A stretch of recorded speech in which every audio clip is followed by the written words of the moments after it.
Welcome to the Old Time Radio Netcast Network. I'm your host, Andrew Rines, and let's get into this episode. This episode is going to be The Whistler. Original air date is September 18th, 1944, and the title is Black Magic. Let's get into it. The Whistler, another signal mystery.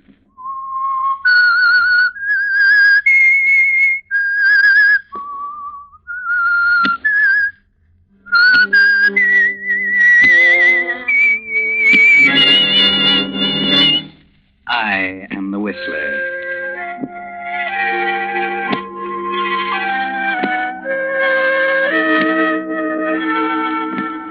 And I know many things, for I walk by night.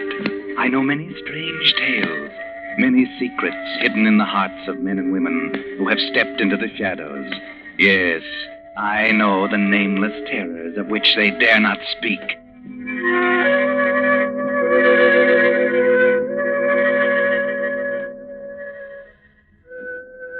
Tonight, the Signal Oil Company, marketers of Signal's famous Go Farther gasoline and motor oil, bring you another in a series of strange tales by the Whistler. A story of darkest Africa and two strangers who brought it no light. Listen to Black Magic.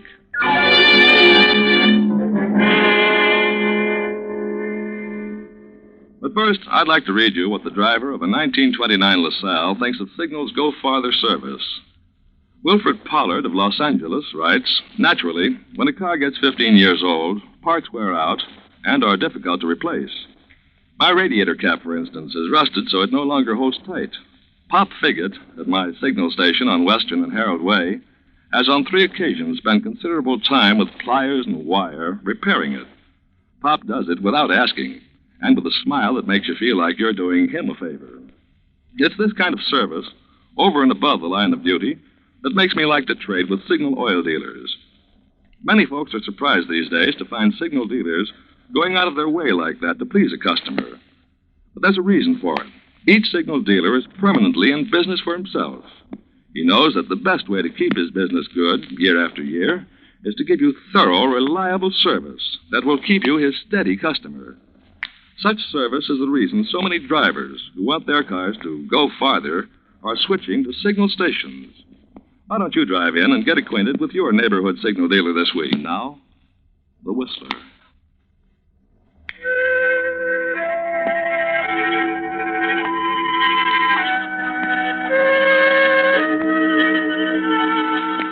In the vast wilderness of Equatorial Africa, a land of violent rains and oppressive heat, a small village huddles at the mouth of an American-owned mine. Carefully set apart from the squalid native huts stands the house of Paul Arnold, manager of the mine, master of the village. On this sticky afternoon, Paul is busy with his reports. Suddenly his door is opened and a tall man in dirty whites enters. Yes? Oh. Nothing. I just wanted to tell you 4 more in the last hour. Maybe you want to add that to your report. I can take care of the reports without your help. So? Perhaps you can run the mine without my help. Perhaps you can run the mine with half the natives dead of malaria. I told you I've done everything possible. Dr. Kent should have been here days ago. Until he arrives, there's nothing more we can do. We could have forced the natives to take the quinine before this... Coming from you, that's a laugh. You've been here long enough to know you don't force these devils into doing anything. When Kent gets here, we'll take care of it. Until then, I don't want to hear anything more about it. Bien. But I think this doctor must have taken one look at Africa and turned back. Yes, Ahmed. Your pardon, Mr. Arnold. The automobile from Diana. Oh, good. You'd better give up thinking, Pepe. That's Kent now. Come on. Oh, Ahmed, stir up some of the natives to help with the luggage. If I can, Mr. Arnold? Never mind ifs. Do as you're told. Yes. Pepe, be careful what you say to this doctor, you understand? You make it very clear. Oh, welcome, Dr. Kent. Hello. Well, we got here finally. Oh, we'd almost given you up. I'm Paul Arnold, of course. Let me... But don't look so startled. This is my wife, Nora Kent. Paul Arnold. How do you do, Mr. Arnold? How do you do? Well, this is something I hadn't counted on. I'm sure it must be. I mean, of course, your letters, Kent. You didn't say anything about bringing Your wife. I know. Nora decided to come at the last minute. Well, this is an honor, an unusual honor. We'll do our best to make you comfortable, Mrs. Kent. I'm sure I'll be able to manage quite well. Yes. Yes. Well, come along into the house. It keeps out a little of the heat, some of the rain, and none of the bugs.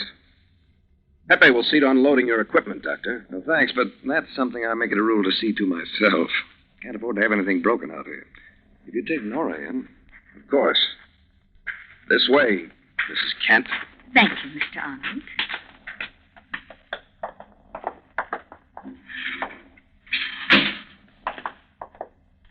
Nora. Nora Martin. Surprised, Paul. Surprised? Good Lord. Oh, Paul, it's worth it. It's worth every unbearable mile of the trip out here just to see the look on your face.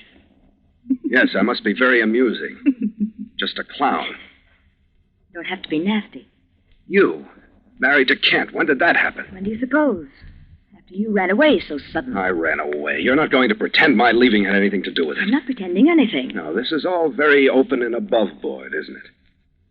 Your husband, does he know anything about me? I suppose you've told him all about us? I've told him nothing. I didn't even know it was your mine we were coming to until after we left. Otherwise you wouldn't have come.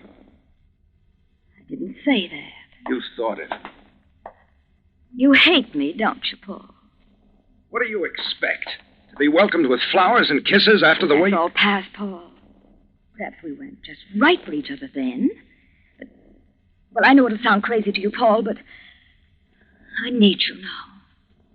You need me? Well, you have no idea why I'm out here. You couldn't possibly know. Oh, Roger's coming. I better warn you, he's very jealous. Now it's my turn to laugh. Jealous. I pity him. Well, everything's all set. Oh, good, Doctor. I'll see about some coffee. After your wife's description of the trip, you can probably use some. Thanks. Sounds wonderful. Just make yourself comfortable. Right. Seems like a nice guy, Arnold. Very. Of course, this isn't exactly paradise, but I'm sure we'll be able to manage quite well. You're enjoying this, aren't you? Enjoying it immensely. And aren't you, darling? Oh, sometimes I could kill you.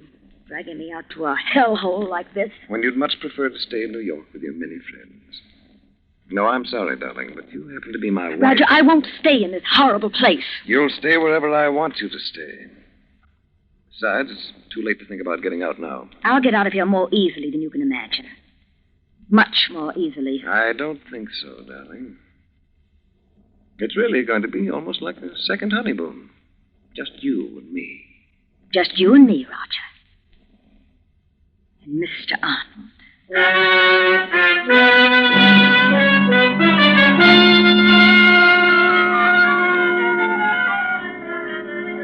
So Paul Arnold's guests, Dr. Kent and his lovely wife, Nora, begin a delightful stay in Africa.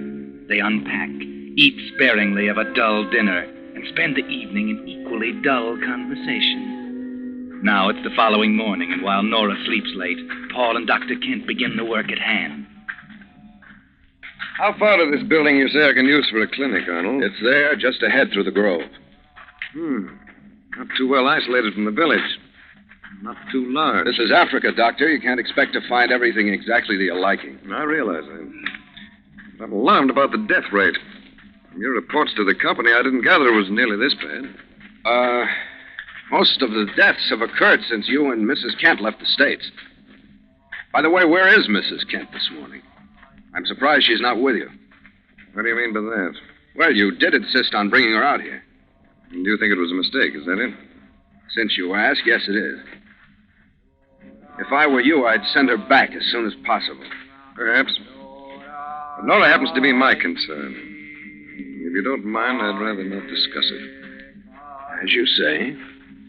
Who's that fellow making all that noise? The native medicine man. He's calling off the evil spirits. My competition, eh? Yeah, so far he hasn't been very successful. No, but don't underrate his influence with these people. What's that? I don't know. Sounds like trouble in the village. Come on. Right. Pepe! Pepe, what's the trouble? The usual thing. This fellow refuses to work. All right, take care of him. Just a minute. I'd like to talk to him. Go ahead. You others, go on. Get back to your houses. You. What's your name? Me, Nebo. Why aren't you at the mine? Digging in earth evil. Bring curse. Big sick. But we're going to take care of the big sickness. You go back to the mine. Nebo go to Mazaka. Mazaka? What do you mean? No evil in Mazaka. Nebo go. But I'm trying to tell you that... wasting your breath, Kent. You can't reason with him. Take him away, Pepe. Come on, you. What was he talking about? This Mazaka? That's a village on the plateau. They'll all run there if you don't watch them. Why? Oh, some more of their magic, I suppose. He said no evil in Mazaka. What did he mean? The natives have an idea there's no malaria there. It's possible. An area of immunity, maybe. I don't know. Let's get back to the house. Might as well. These people, they don't seem to be too fond of you. I'll take care of that. You stick to your test tubes.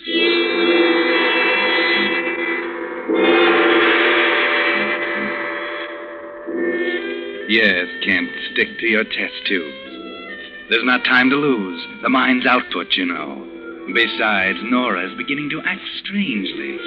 Almost as if some kind of a plan were beginning to take form in her pretty head. And you really can't watch her properly while your job is yet to be done. Can you, Doctor? Still experimenting, eh, Kent? No, hello, Arnold. Glad you're here. Just tried to call you at the mine, but I couldn't seem to make the phone work. Maybe you didn't crank it right. Anyhow, what's up? Find out something? Have you heard of blackwater fever, Arnold? It's a form of malaria. Particularly deadly form. And that's what hit us? No, that'd be easy. I've treated blackwater cases. But the worst of them was nothing like this. What are you getting at? I'm telling you that we're up against something. This is a form of malaria worse than anything I've ever seen before. Frankly, I don't know exactly what it is. But I do know that the usual treatments, quinine, arsenical salts, and the rest don't even touch it. What do you intend doing? I'm going to Mazaka. Mazaka? If it's an area of immunity, as the natives seem to think, there must be some reason. You'll go up there alone. That's what I intend. And you won't find the natives too cordial to white men. I know that. I have to take my chances. It's your funeral, Kent. Maybe. I'm starting for Mazaka this afternoon. And if you should happen to run into my dear wife, you might tell her that.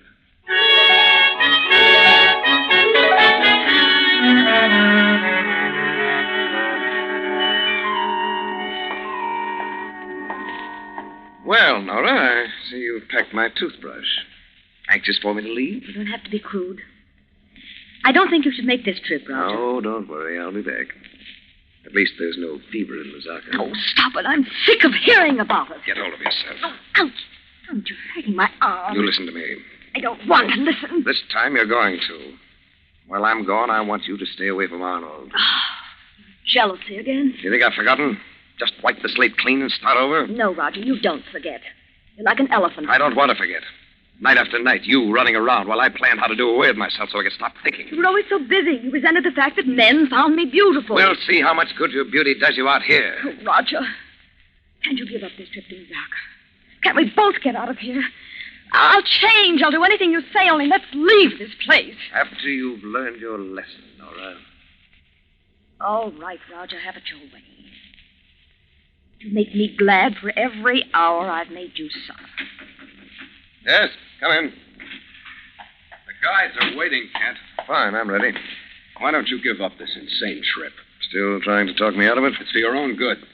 I wonder if all you're worried about is my health. You're a stubborn fool. Remember, I told you. You too? That's my second warning in the last few minutes. Well, I'm off. Oh, yes, one thing more, Arnold. While I'm gone, see that Nora doesn't leave this house. Don't worry. I'll be here, waiting.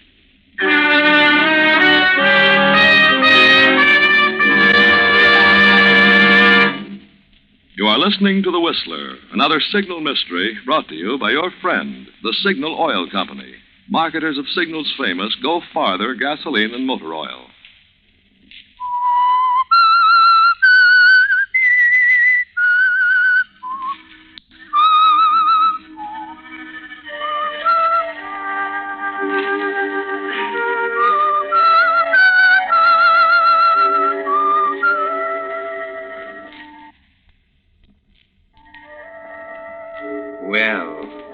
send-off. And Dr. Kent is on his way to Mazaka, leaving two people with very much on their minds. To help things along, rain has begun to fall. Cold, drizzling, clammy rain, falling without stop for 3 long, dreary days. Now it is night. Nora's pacing the room like a caged tigress. Arnold is trying to get something on the radio. Paul, stop fooling with that thing. Static's pretty bad tonight. Turn it off. My, what a case of nerves we're developing. Why don't you relax? Oh, this everlasting rain. You'll get used to it in time. I don't want to get used to it. He had no right bringing me here. Well, that's your affair. Why don't you try to get some sleep? Oh, sleep. Lie there in my room listening to the rain, feeling the decay that's all around. There's no use getting all worked up again. It's easy for you, sitting there so calm. You think for 1 minute that I like it here? 10,000 miles from nowhere, day after day, with nothing but filth and disease? I can't understand why you stay, Paul. I have my reasons. You could go back where there are people. The theaters, the cafes. You could be happy. Let's not talk about it. Oh, Paul. Oh, we meant so much to each other once. You killed all that. We could go away together. Anywhere. Start all over again. Well, I promise I'll make you happy. Like we were before. You couldn't make any man happy. You love me. You still love me. Stop it, Nora. We're meant for each other. Our meeting here again proves Keep away from me. We'll go away now. Tonight. I love you. I swear it. Very pretty. Fine performance. Oh. You never could love anyone. Men are just something that you fit into that world you've built around yourself. But it's true. I do love you. It isn't going to work this time. Oh, can't you forget what's past? Oh, no, because I know what you're after. You want to get away from here, and I look like a convenient return ticket home. How can you say that? You're afraid. Afraid of being out here with him. No. Roger will do anything I say. I overheard your little love scene when he left. Looks like he's finally onto your tricks. Oh, stop it. And now he's going to make you pay. I'm your last hope, but it isn't going to work. You know everything, don't you? I know you, Nora. You're bad medicine. Just a minute, we have visitors. Who is it? Ahmed, the chief of the natives is here to talk to you. Just a minute. Nora, go to your room. Gladly. All right, come in. Why are you here, Chief Osman? My brother, the fever has him. What do you want from me?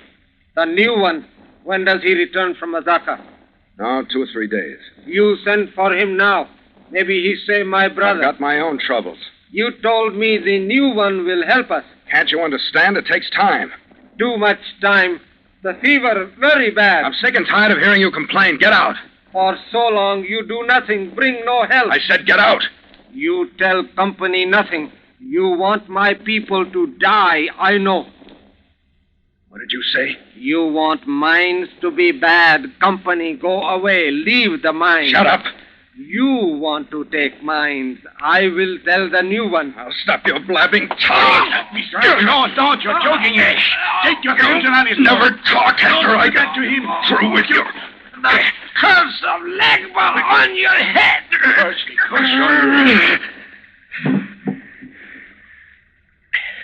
Now talk, you stupid fool. You killed him. Chief Osman. He threatened me. You heard him? The curse is evil. You should not have killed him. He deserved it, always talking. All right, take him out of here. Make sure they won't find him. And if you say anything about this, I shall take him. Remember, Ahmed, not a word to anyone.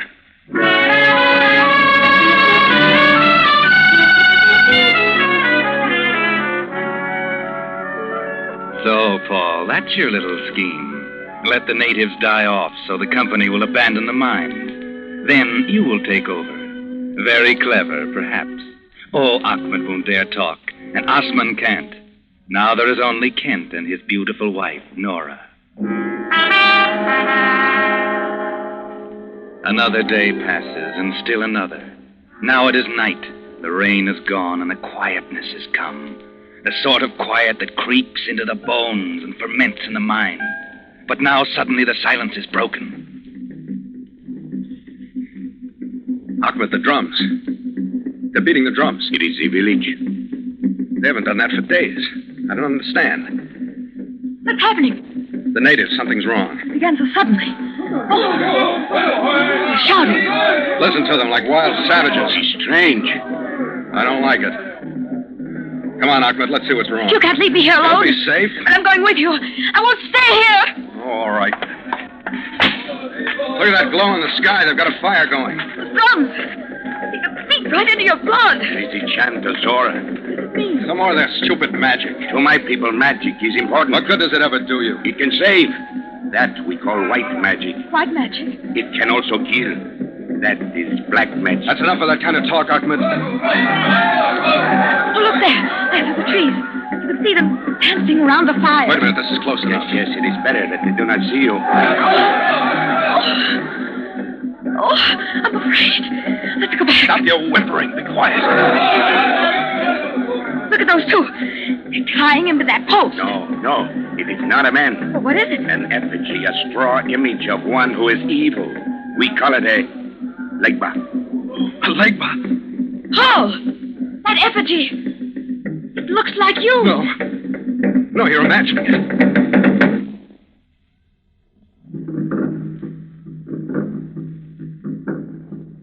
That man holding the white spear. He's walking toward the legba.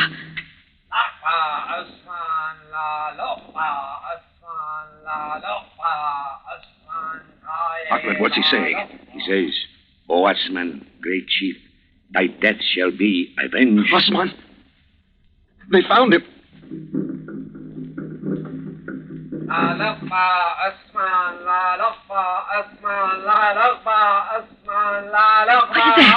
says, with his white spear, I call black death upon the evil one who killed our chief. The curse of Legba upon him. He threw the spear into it. The curse of Legba! No, not me! They'll never get me! Away! They'll never get me!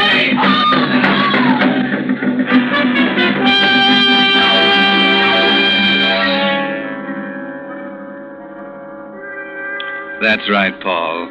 They'll never get you. Not you. That's right. Hurry madly back to the house. Now get your things together. Hurry, there's no time. You've got to get away. I've got to get away. I have to hurry. There's no time. Who's there? It's us, Paul. What's the matter? I'm getting out of here right now. But there is no boat for 3 days. I'll hide out in jail. Now hurry, Ahmed. Help me. Oh, listen to me. Don't bother me. The's no time. I'm going with you. You can't leave me here. Don't be a fool. Your husband. My chance. I'm going with you. I'd be crazy to take you. You're poisoned. No use, Paul. You'll never get on that boat without me. Why not? Because I know why you're running away. That effigy. It was you. No, I tell you, it You wasn't. killed their chief.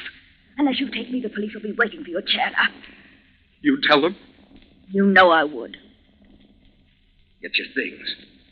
Hurry. I'll be ready in a minute. Ahmed, bring my other bag. I have it here. And your gun. Good, I may need it. Oh, what else? A car. Someone is coming. Kent, you're back. I heard drums. Natives on the road. What's going on here? They've gone mad. I don't know what. Arnold, your bags. What's happened? I'm getting out. They're after me. What are you talking about? They'll kill me. The curse of Legbus. Calm down, man. Listen to me. I'm all ready, Paul. We can... Roger. Nora. And your bags. You were going with him. Now, wait, Kent. I can explain. Yes, I'm going with him.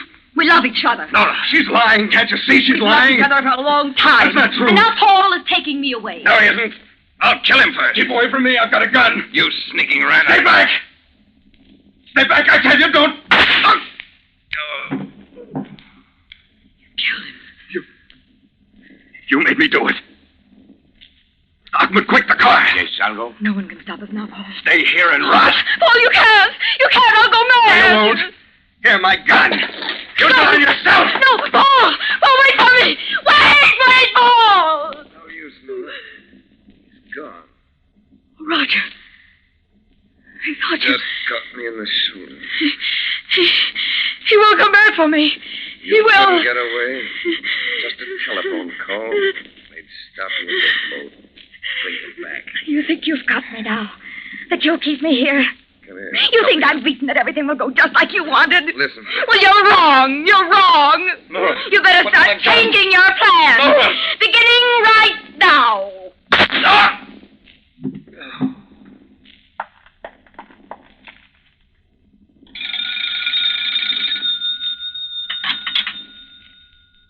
Hello? Pepe? Paul Arnold is on his way to Jana. Catch him. He just killed my husband.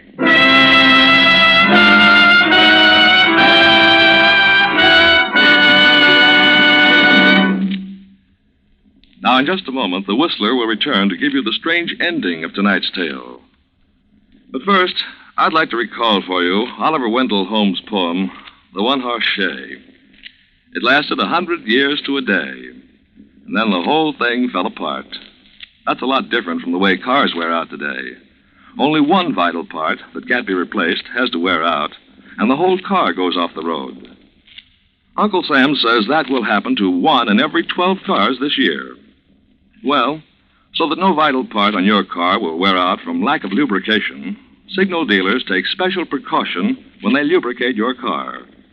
They use the famous Signal safety chart, on which the maker of your particular car shows every lubrication point and the exact oil or grease it should have.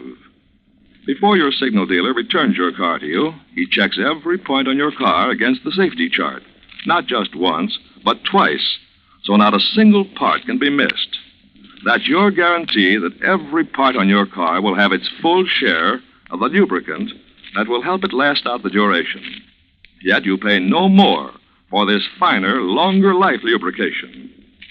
So if it's been 1,000 miles or 2 months since last lubrication, why not protect your car by driving it into your neighborhood signal dealers for a Signal safety chart lubrication?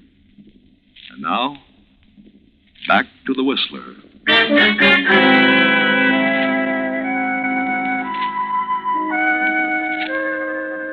Well, everything has worked out fine, hasn't it, Nora? Only a few minutes now, and you'll be saying goodbye to Africa forever. That's right. Sit down at your stateroom dressing table. Admire your beauty in the mirror. You did get away after all. Of course, poor Paul. But he's getting just what he deserves.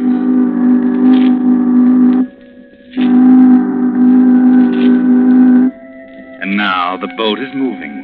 You think you played your cards well. Of course, you couldn't know that Roger had found the answer to the strange form of malaria, that he was planning to take you away. You couldn't know that. So admire yourself in the mirror. Oh, what's the matter? No use breaking the glass, Nora. It's too late. You've seen it. That strange pallor to your skin. The fever is in your beautiful body, Nora. The fever Roger said was much worse than Blackwater. But of course, Roger is dead, and he can hardly save you now.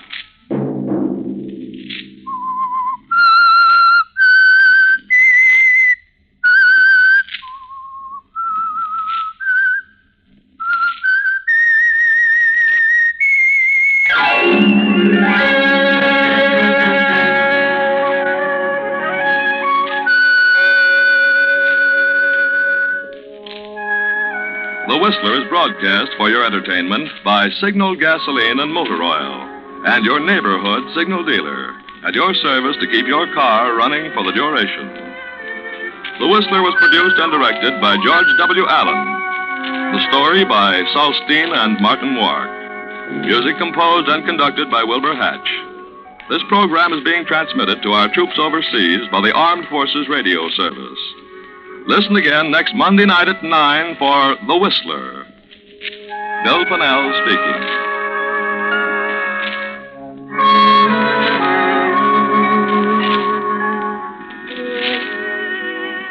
This is CBS, the Columbia Broadcasting System.